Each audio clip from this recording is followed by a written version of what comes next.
Assalamualaikum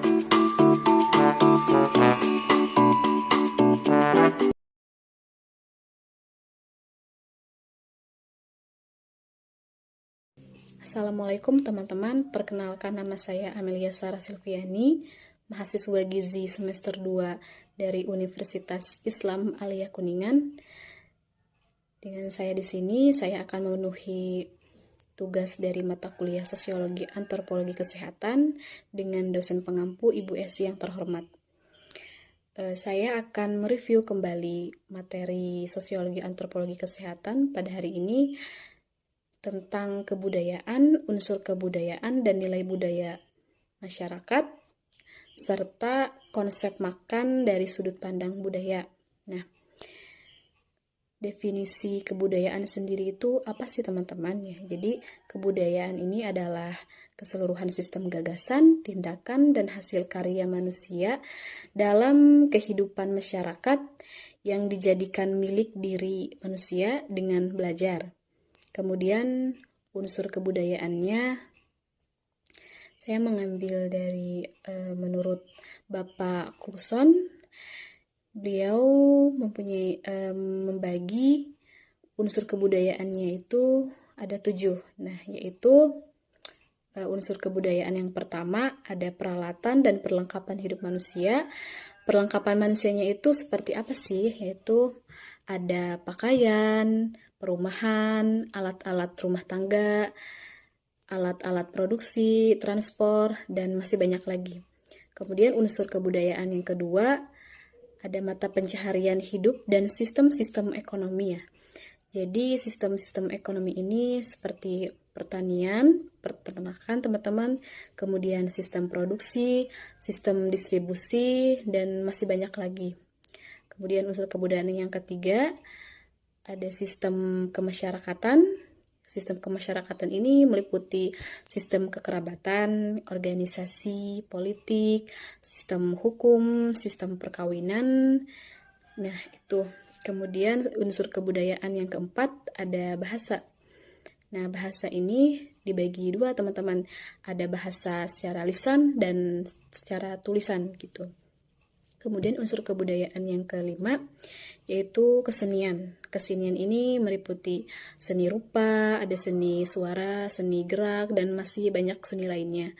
Kemudian unsur kebudayaan yang keenam ada sistem pengetahuan, dan unsur kebudayaan yang ketujuh yang terakhir yaitu ada religi. Nah, itulah unsur kebudayaan menurut Bapak Coulson. Nah, di sini tuh kemudian kita lanjut kepada nilai budaya dalam masyarakat ya. Sebelumnya nilai budaya itu untuk apa sih teman-teman ya? Jadi nilai budaya ini sebagai ciri khas yang membedakan suatu kelompok masyarakat di suatu tempat, daerah dengan sekelompok masyarakat lainnya. Nah, misalnya nilai budaya dalam masyarakat, saya memiliki 8 misalnya, 8 contoh ya. Gitu. Contoh yang pertama misalnya selalu mengatakan permisi. Nah, ketika kita berjalan misalnya di satu tempat, nah ada orang-orang yang sedang mengobrol dan kita akan lewat, nah kita mengatakan permisi teman-teman untuk kita melewati jalan tersebut atau melewati orang-orang tersebut. Kemudian contoh yang kedua yaitu contohnya seorang gadis dilarang duduk di depan pintu. Nah, mitosnya kan kalau misalnya kan kalau kata nenek moyang kita zaman dulu, kalau kita ya sebagai gadis perempuan duduk di depan pintu itu katanya pamali ya, gitu kan. Gak tahu kenapa pamalinya. Tapi memang dilarangnya itu karena secara kalau kita duduk di depan pintu ya kita akan menghalangi orang lain untuk lewat dong gitu kan, makanya dilarang gitu ya, mau masuk, orang lain mau masuk ataupun orang lain mau keluar. Nah, kita kalau misalnya duduk di depan pintu ya otomatis kita akan menghalangi orang lain untuk lewat dong gitu, makanya dilarang gitu. Nah, kemudian contoh yang ketiga ada tradisi bayi baru lahir diazanin, ya gitu kan. Misalnya ya kalau bayi baru lahir itu harus langsung diazanin, ya memang harus ya kan, diazanin oleh ayahnya, oleh kakaknya ataupun siapapun, itu harus segera diazanin gitu. Kemudian contoh yang keempat, bersikap ramah. Nah, ramah kepada siapapun gitu, ramah dalam berbicara, ramah dalam berperilaku, bersikap, seperti itu. Kemudian contoh yang kelima, menerapkan mengucapkan salam. Nah, mengucapkan salam gitu ya. Ya, kita harus selalu mengucapkan salam. Misalnya kita mau pamit kepada orang tua, masuk rumah, keluar rumah, ataupun bertemu dengan orang lain, senantiasa kita harus selalu mengucapkan salam begitu. Kemudian contoh yang keenam, bersikap toleransi, saling toleransi. Nah, kan seperti teman-teman ketahui bahwa Indonesia itu sangat luas, bermacam-macam suku budaya, bermacam-macam suku, bermacam-macam adat istiadat, agama. Nah, itu harus bersikap saling toleransi antar umat, meskipun beda-beda, ya beda suku, beda agama, beda adat istiadat, ya kita harus selalu toleransi terhadap itu gitu. Jadi toleransi itu penting gitu. Kemudian contoh yang ketujuh, mudik di hari raya Idul Fitri. Sebentar lagi kita kan memasuki bulan suci Ramadan, kemudian hari raya Idul Fitri. Nah, biasanya kerabat-kerabat kita yang di luar kota, ataupun misalnya kita sendiri nih di luar kota gitu ya. Nah, kita mudik ke kampung halaman kita, ataupun kerabat kita yang dari luar kota mengunjungi kita di hari raya Idul Fitri gitu. Kemudian contoh yang ke-8, dilarang menyapu malam hari. Nah, itu juga kata nenek moyang kita itu pamali gitu. Kenapa? Dan secara kesehatan, kalau misalnya malam hari itu otomatis tubuh kita kan harus istirahat ya. Malam hari itu saatnya kita istirahat. Ya, otomatis kita jangan melakukan stop gitu, nggak boleh melakukan aktivitas lainnya gitu ya udah, karena memang itu akan mengganggu kesehatan kita gitu. Nah, selanjutnya itu ada fungsi kebudayaan. Kebudayaan punya fungsi ya teman-teman, itu ada 5 fungsi kebudayaan. Fungsi yang pertama yaitu untuk pakaian, yaitu yang kedua untuk rumah, yang ketiga fungsi untuk komunikasi, yang keempat untuk pangan, dan yang kelima yang terakhir yaitu untuk nilai atau norma. Nah, itu fungsi kebudayaannya sendiri. Nah, kemudian konsep makan dari sudut pandang budaya. Nah, teman-teman, sebelumnya makan itu apa sih? Makan ini jadi merupakan kegiatan menikmati hasil masakan ya. Hasil masakan yang kita buat maupun hasil masakan orang lain gitu ya. Kemudian di makan ini ada yang namanya pola makan kita nih. Tapi sebelumnya pola makan itu apa sih? Pola makan adalah suatu tingkah laku manusia, tingkah laku kita gitu, ataupun sekelompok manusia dalam memenuhi makanan yang meliputi sikap kita, kepercayaan kita dalam pemilihan makanan. Misalnya, saya hari ini memilih makan ini di pagi hari, begitu. Nah, kemudian pola makan itu mempunyai 3 komponen. Komponen yang pertama ada jenis makanan. Nah, jenis makanan ini adalah sejenis makanan pokok setiap hari yang kita makan gitu. Makanan pokoknya itu seperti apa? Ya seperti nasi, jagung, sagu, singkong, seperti itu ya teman-teman. Misalnya saya di pagi hari ini saya gak mau makan nasi dulu deh gitu ya. Saya mengganti makanan pokok nasi itu dengan singkong ataupun jagung maupun sagu gitu. Kemudian ada lauk hewani, nabati, sayuran yang dikonsumsi setiap hari kita. Jadi kalau misalnya kita makan gitu ya, makanan pokoknya itu nasi, ya, lauk pauknya itu misalnya ikan gitu ya.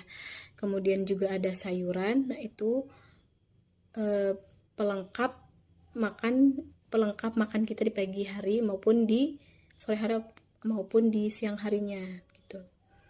Kemudian komponen yang kedua ada frekuensi makan. Nah, misalnya dalam satu hari itu ada saya misalnya dalam satu hari itu makan 3 kali satu hari gitu ya, pagi, siang, sama sore gitu. Kalau saya pagi, siang, sore. Pagi misalnya porsinya seperti ini, segini gitu. Kalau siang misalnya nggak makan, saya menggantinya itu dengan makan cemilan, ya, makanan ringan gitu. Kemudian sore harinya makan lagi, itu makan nasi dengan lauk pauk dan sayuran yang berbeda gitu. Kemudian komponen yang ketiga itu ada jumlah makanan. Nah, jumlah makanan ini tuh banyaknya makanan yang dimakan oleh kita gitu setiap harinya gitu ya kan. Misalnya yang tadi saya katakan, misalnya saya itu porsi makannya di pagi hari ini tuh segini, siangnya itu segini gitu. Nah, itu jumlah makanan gitu. Kemudian pola makan ini tuh ada yang faktor yang mempengaruhi. Nah, kemudian ada faktor yang mempengaruhi pola makan, teman-teman. Faktor yang pertama itu ada faktor ekonomi. Nah, faktor ekonomi, misalnya kita misalnya saya ada kelebihan uang gitu ya, itu tapi udah di pagi harinya itu udah makan dengan makanan pokok seperti itu. Kemudian ada lebih uang, nah saya makan lagi nih, tapi makannya itu dengan selera saya pada saat itu. Misalnya makanan ringan ataupun makanan pedas kayak gitu. Kemudian faktor yang kedua yaitu faktor sosiobudaya. Nah, dalam budaya ini kan punya suatu cara atau bentuk macam pola makan yang kita makan gitu ya. Terus bagaimana cara kita mengolahnya dan bagaimana penyajiannya. Itu misalnya di kita di Indonesia gitu. Nah, kemudian faktor yang keempat itu dari segi pendidikan. Jadi dari segi pendidikan ini tuh adalah suatu pengetahuan yang kita pelajari, gitu terhadap pemilihan makanan yang kita makan. Nah, misalnya karena semakin kita mempelajari, semakin luasnya kita mempelajari makanan apa saja yang baik untuk kita, makanan apa saja yang harus kita makan, makanan apa saja yang harus kita makan saat ini, ataupun makanan yang nggak boleh kita makan itu. Karena kita mempelajarinya, akhirnya kita jadi tahu misalnya makanan yang berminyak, nah ini menyebabkan kolesterol ya. Akhirnya kita tahu karena kita mempelajari makanan tersebut gitu yang mengandung minyak yang berminyak gitu. Akhirnya kita berkurang lah makanan yang mengandung yang akan menyebabkan kita kolesterol gitu, makanan yang berminyak. Nah gitu kita akan menguranginya, kita akan makannya itu sesuai porsi gitu ya, nggak berlebihan gitu, sehingga ya baik dan sehat untuk tubuh kita, untuk kesehatan kita seperti itu. Dan kemudian misalnya saya mau diet nih gitu. Saya diet tadinya itu saya gak tahu gitu ya diet apa yang sehat, yang baik untuk saya gitu. Karena saya mempelajarinya, karena saya mempelajarinya dan otomatis konsul kepada yang lebih tahu, kepada dokter gitu, saya ini bisa melakukan diet yang baik untuk saya gitu, karena kita berkonsultasi kepada orang yang lebih tahu gitu, pada dokter. Nah, diet apa yang baik dan bagus untuk saya gitu. Kemudian faktor yang terakhir, yang kelima, itu dari kebiasaan makan. Nah, kebiasaan makan ini adalah suatu cara seseorang, suatu cara kita gitu, yang mempunyai keterbiasaan makan dalam jumlah 3 kali makan ya gitu, 3 kali makan, 3 kali dalam sehari gitu ya, frekuensi makannya yang kita makan gitu. Misalnya yang tadi saya sebutkan, kita makan misalnya 3 kali dalam satu hari. Nah, pagi, siang, malam. Paginya makan apa, siangnya makan apa, dan malamnya ataupun sore gitu makanannya makanan apa. Selanjutnya, pengaruh budaya terhadap pola makan. Di sini tuh pengaruh budaya terhadap pola makan adalah suatu hidangan dianggap tidak akan sempurna jika tidak terdapat makanan pokok di dalamnya. Misalnya bagi saya di pagi hari itu saya harus makan nasi. Kalau misalnya gak makan nasi itu gak akan lengkap gitu. Misalnya saya cuman makan lauk pauknya aja, atau makanan yang ringan gitu, pasti gak akan lengkap bagi saya jika saya tidak makan nasi ataupun makanan pokok lainnya seperti singkong gitu. Kemudian konsumsi makanan utama merupakan bagian paling besar dalam pola hidangan di Indonesia. Misalnya hidangan di dalam suatu acara itu di Minang, di Padang gitu, ada Minang gitu ya. Makanan utamanya itu kan yang terkenalnya itu rendang, yang utamanya itu rendang. Misalnya kalau di dalam suatu acara ataupun apapun, kalau misalnya gak ada rendang itu pasti gak akan lengkap gitu rasanya, karena memang itu sudah menjadi makanan utama bagi orang Padang gitu. Dan rendang itu dan makanan, misalnya makanan Padang ini sudah bukan hanya saja di Padang, jadi sudah tersebar ke setiap daerah. Misalnya daerah saya, daerah Sunda, rendang pun sudah ada gitu. Kalau misalnya di dalam hajatan ya, kalau misalnya gak ada rendang itu kayak gak lengkap gitu.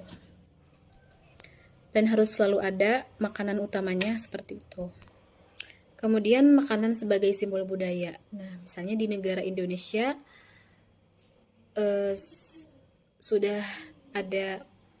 sudah memiliki makanan tersendirinya itu sebagai simbol. Ini makanan sebagai makanan Indonesia gitu.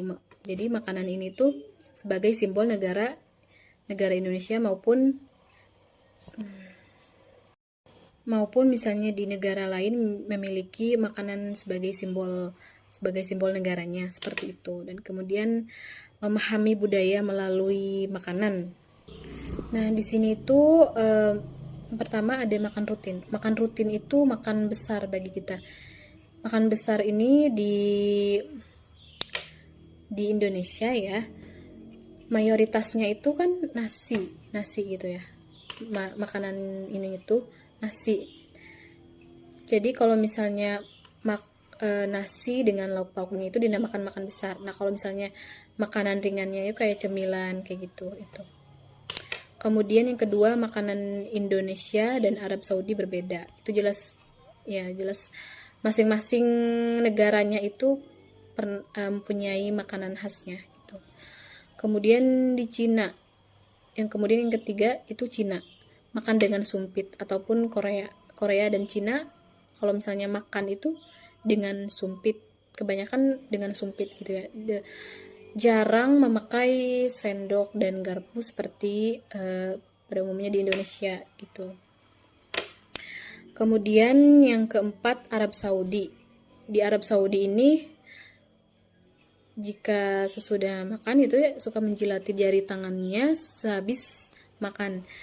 Dan di Indonesia pun ya termasuk saya gitu, kalau misalnya makan pakai tangan itu, misalnya sudah habis makan itu pasti seperti itu. Selanjutnya, makanan dan larangan. Misalnya, bekicot di berbagai negara, termasuk negara Indonesia, termasuk negara kita, bekicot ini kan hanya sekedar hewan, maksudnya sekedar hewan biasa gitu, bahkan bukan hewan peliharaan seperti itu ya. Tetapi di Perancis justru bekicot ini menjadi makanan yang bernilai mahal, makanan yang mewah gitu. Kemudian dan yang terakhir teman-teman, yaitu ada memahami kebudayaan etnik lain melalui makanan. Karena makanan itu merupakan kebutuhan pokok kita ya sebagai manusia. Kalau misalnya kita tanpa makan itu justru manusia tidak akan bertahan hidup seperti itu ya kan. Dan kemudian setiap suku bangsa dan di berbagai negara pasti mempunyai kebiasaan makan yang berbeda. Seperti kita di Indonesia makannya seperti ini, dan di negara lain pasti mempunyai kebiasaan makan yang berbeda. Nah, contoh di dalam lingkupan Indonesia, dalam ruang lingkup Indonesia, misalnya makan sagu itu di Papua ya. Sagu di Papua. Kalau misalnya lalapan itu di Sunda. Karena termasuk saya gitu orang Sunda, lalapan ini termasuk makanan yang sehari-hari dan memang sering gitu dan selalu ada gitu lalapan. Dan itu pembahasan materi yang terakhir teman-teman. Itu saja review dari saya. Semoga bermanfaat. Mohon maaf bila terdapat kesalahan. Wabillahi taufiq wal hidayah. Wassalamualaikum warahmatullahi wabarakatuh. Sampai jumpa di pembahasan selanjutnya.